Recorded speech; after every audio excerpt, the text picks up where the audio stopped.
everyone, thank you for tuning back to my channel.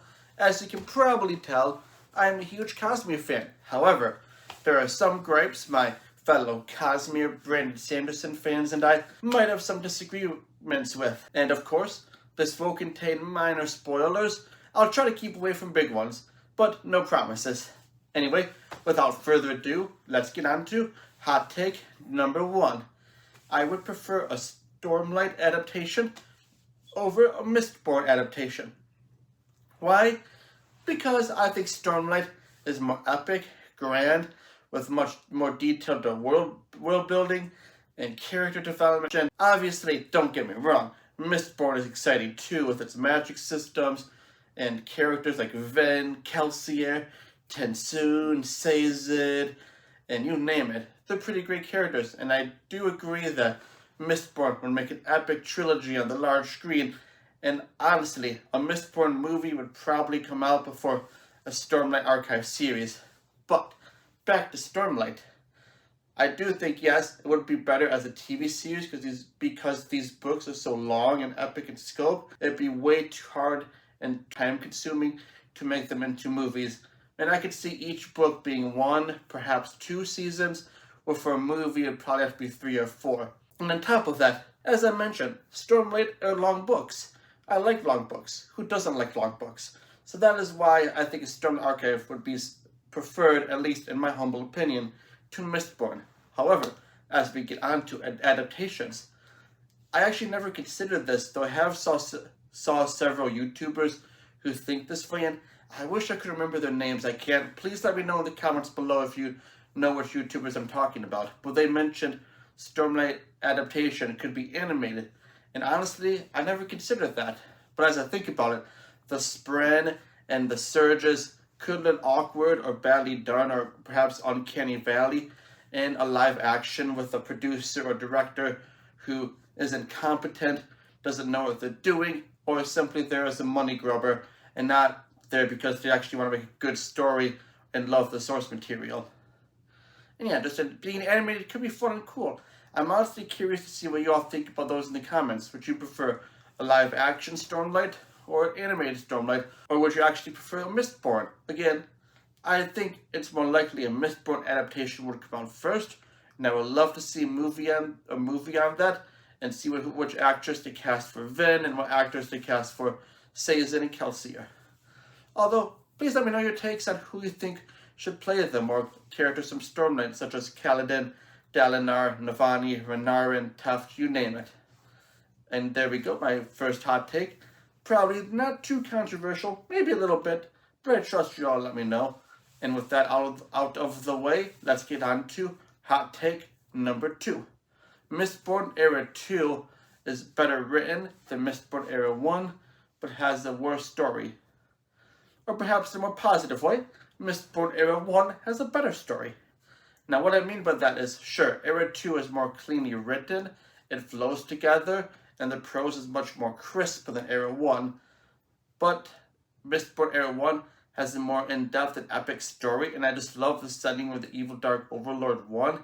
And sure, Mistborn Era 2 is a cool continuation, but Era 1, I think it's more gripping and exciting, and just the characters are more in-depth and done better.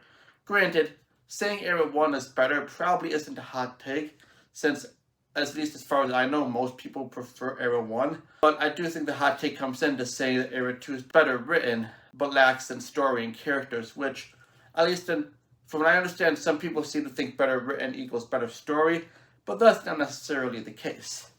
Because such as the characters themselves, like Wax and Wayne, Mirasse and Steris are great, but Wax and Wayne, they come out as kind of, not necessarily flat, but just not as in depth.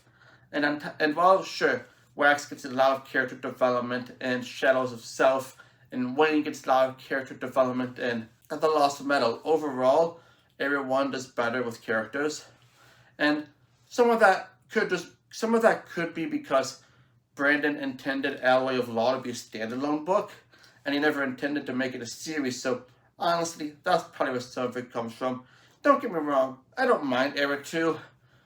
Shadows of Self and Lost Metal are great, Alloy of Law's okay, and Bands of Mourning, let's not talk about that. I wasn't a huge fan of it. And yeah, there are other reasons why. For that hot take, please let me know your opinions. Keeping with the Mistborn parade, on to hot take number 3. I prefer Crey over Alamy.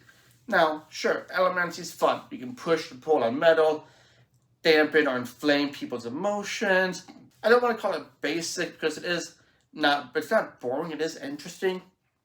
But compared to Crey, I just think it is miles below that, because Crey to me just seems more original, and I just like the idea of that better. Such as you can take little metal bands, stick them into your arms, feet, legs, toes. Yes, I know I mixed up there. And just tap in attributes to them. I think it's such a fascinating and unique concept. At least when I read Mistborn, it was unique to me. It might not be super unique, but at least when I read it, it was. And speaking of those metal bands, you can store strength in them, for instance. Become weak for a couple days, feel like, you know what, I don't need to lift much, I can store my strength away. And then tap those metal mines for several hours worth of raw, powerful strength, or minutes of an absurd level of strength. You can throw boulders, or move cars about, and just destroy buildings and level them. And I just think that's just fun, and I love that. And don't get me started on the speed. Everybody has those days they just want to kick back, relax, watch a movie, read a good book, play some video games. Who doesn't? So why not store some speed away, be slow for several days, and then come back and just zoom around everywhere and win a marathon, do a 5K. It would just be fun. And aside from that, you can also store identity and connection. Those are kind of vague, but they're explored more in books 3 and 4 of Era 2. Now, one of my favorites also are the metal mines. Are the copper mines, rather. Think of the possibilities. You can put these little copper metal bits into you and store your memories. And let's say you have a test coming up. Do some cramming, do some studying for an exam. Take those memories and the knowledge, store them into your copper mines. Get to the test, start scribbling down answers. You're not sure what it is, so tap the metal mines and boom, the information and answers come right to you. Let's say you have a bad memory. You want to forget it, so you store that in your minds and toss them away, or just forget about them forever. Now, I'm sure this will probably be my most controversial take, but I know there's at least one person out there who agrees with me. So, if you too think Crey is better than Alamy, please let me know in the comments below. Or if you're one of those people who prefer Alamy, also please let me know. I'd love to hear it. Now, on to Mistborn, hot take number 4. Another Mistborn one, though. The Hero of Ages is better than the Final Empire. Why do I say that? I just love the ending of it. Sure, the Final Empire, for those who don't know, the Final Empire is the name of the first Mistborn, but certain adaptations removed that because it was confusing to some people who thought that was the last book. But I digress. I prefer the Hero of Ages because I just think the ending is so more epic and grand in scope. Sure, the ending of the Final Empire was great, and I just loved Ven's takedown of the Lord Ruler and how she discovered and figured that out. But her character arc, Ellen's character arc, and Say's character arc just comes to a satisfying climatic conclusion in Hero of Ages. And even beyond them, just learning about more of the lore of the Kandra and Kolos, and seeing more of their worlds, and just more understanding about them, and the dire strait all of Scadrial is in. I can just eat up the Hero of Ages all day. And I get it. I know why a lot of people like the Final Empire. It is a good book. And yes, it is the first of the Mistborn trilogy, but I generally reject the idea that just because something is the first, it makes it inherently better. Now, of course, sometimes the first one is better. It might have a better story, better characters, better plot, or just be more reasonable and make more sense than the later ones in the series. But just because something is the first doesn't automatically mean it's better than everything else that comes after. Let's just take some random trilogy, and the first one is good, and the third one is just terrible, worst piece of garbage ever. If you took that one and made that one the first instead, would that automatically make it better than the other ones just because it is the first now? No. So that's why I don't agree with the mantra that something being the first means it's automatically superior to anything that comes after. Now, off the Mistborn parade, and on to potential hot take number 5. This might be my least controversial, because while I still love this character, I don't think she's as amazing as everybody makes her out to be, or rather, I think she's a little overrated. And I'm talking about the Queen herself, Her Royal Majesty, Yasna the First of Elfkar.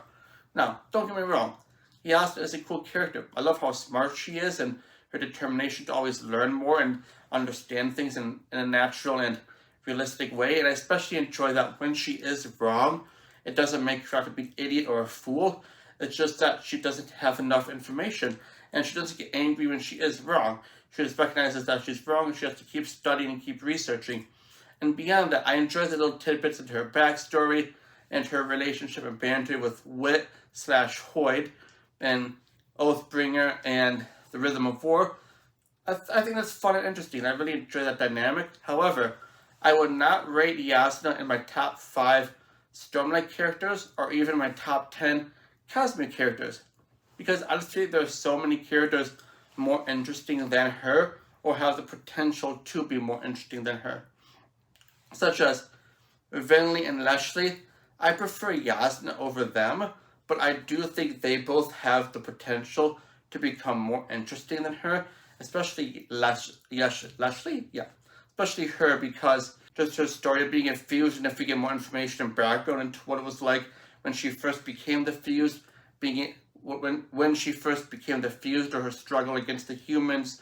Because if I remember right, she was one of those first singers who welcomed the humans into Roshar, and then witnessed the human betrayal, and then tried to conquer Roshar from the singers. I think that would be such an interesting backstory and history to learn about. Now, if we'll get that, I don't know, but that's why I've been more excited to hear about her, and even Venli, because of all the stuff she's been through and done, than Yasna. Now, maybe once we get to book 10 of Stormlight and see Yasna's flashback chapters, my mind will be changed. Perhaps even reading Winds of Truth, and that comes out in December, will grow me even more fond of Yasna, and she'll move up in my favorite characters. I don't know, but we'll see. However, I will say my recent reread of books 1 through 4 of Stormlight has improved my opinion of Yasna overall, though she's still not in my top 5 Stormlight characters.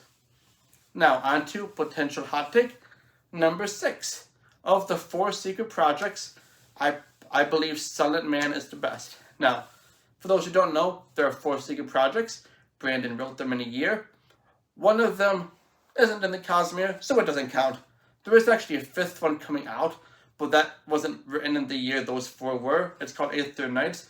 I'm really excited for it, but since it's not out yet, that one doesn't count either. Now, of the 3, we have Trusted Emerald Sea, Yumi and the Nightmare Painter, and the Sunlit Man. Most people prefer Trust, and I get it. It's a fun, cozy fantasy with a talking rat named Huck. What more could you want in a book? But, I prefer Sunlit Man. Why? I just like Zelian and his character. Granted, he has other names that starts out with Nomad, and he's also Zigzel from Roshar, and he ends up going by the name Zelian by the end of the book. And I just love that. I just love this detail and interest it gets me into Zigzel, because while I've been doing my reread of Stormlight, I've been thinking, what leads Zigzel to end up leaving Roshar, leaving Bridge 4? Why does he come to this world? And even beyond that, because that alone doesn't make a book good, it makes it interesting, but not necessarily good. I just like the sci-fi feel to it, and just how this is a later era of the Cosmere, and just how it's exploring sci-fi aspects, and especially the idea of a nomadic civilization traveling around the world, avoiding the light side of the planet, because if they get stuck in it, they'll be melted and burned alive by the sun. That is such an interesting and fascinating concept, and I think Brandon does a great job putting that on page. And come on, some of the characters are just fun, and their names are silly, like Ad Nauseam will remember our plight eventually. I think he's not a major character. I think it's a funny name. And also the character Jeffrey. I think that's silly. But that aside, I think the characters are just interesting, and I love the sci-fi aspect and feel, and the other not explorations, the other tidbits we get of other parts of the Cosmere, such as the Scadrians who are there, which makes me curious if Scadrial kind of becomes like the colonial empire of the future eras of the Cosmere, because at least in Sunlit Man, from what I remember, they're not the antagonists, but they do seem to be like an antagonistic force in the greater Cosmere at this point in time. But who knows? We'll see. And yeah, that's kind of why I prefer Silent Man, just for those reasons. Yumi is in a close... Not Yumi. Sorry, Yumi, you're third. Tress is in a close second, with Yumi only a little bit below that, mostly because of the ending. Anywho, now let's get on to hot take number 7. I will be honest, I'm not entirely sure if this is a hot take anymore, since I do see more and more people liking, who really enjoy and prefer and love Warbreaker. But earlier on, I did see, or at least I've heard a lot of people say they didn't think it was that great of a book. And yeah, my hot take technically is Warbreaker is a 5-star book. But as I mentioned, it might not be that much of a hot take anymore. I don't know. But I think where some of that originally came from is the ending. And by the ending, I mean literally the last couple pages. Because the whole book, I would say, is a 5-star book with a 2-star ending. Not bad enough for me to knock it down a peg in stars, but it's noticeable. Especially with the Vivenna. There will be a day when I get that right, but that is not this day. Anywho, those two. They spend most of the book apart. Vivenna goes to try to find and rescue her sister. When they finally do meet again, it's really like, oh hi, bye, yeah, you're safe. Then they depart again, never to speak again. Even that aside, it's just kind of just such a sudden ending to it, and then, I don't know, it just left me wishing. It just felt me like it was lacking, wishing for more. But that aside, though, all of Warbreaker, especially the aforementioned Ciri and Vivenna, and how their character arcs foil each other and build off each other in a way, I just enjoy that dynamic between them and with other characters and interactions. And I love the magic system and the ability to awaken objects and make them grip or become stronger or run around or grab things. I just think that's fascinating and fun, and the idea of using breaths. And I just think it's very interesting to how you can just get these breaths or coerce people to give you breaths to gain more abilities and strength in this magic system. And outside of Ciri and Vivenna, other characters like Vasher, Nightblood, Susebron, Blushweaver, Lightsong are so fun to learn about, especially like Lightsong because he is a god who doesn't believe in his own opinion. And I think that's an interesting and fun dynamic with him. Anyway, on to hot take number 8. Brandon is a slow writer and needs to write more. I mean, come on. The man only wrote 4 books in a year. Make it 8 next time, Brandon, or 10. Can you even imagine a slow writer, guys? I mean, sheesh. That boy needs to step it up. Anyway, there are my hot takes. I would love to know your opinions on them below. Don't forget to like and subscribe. And y'all have a good day.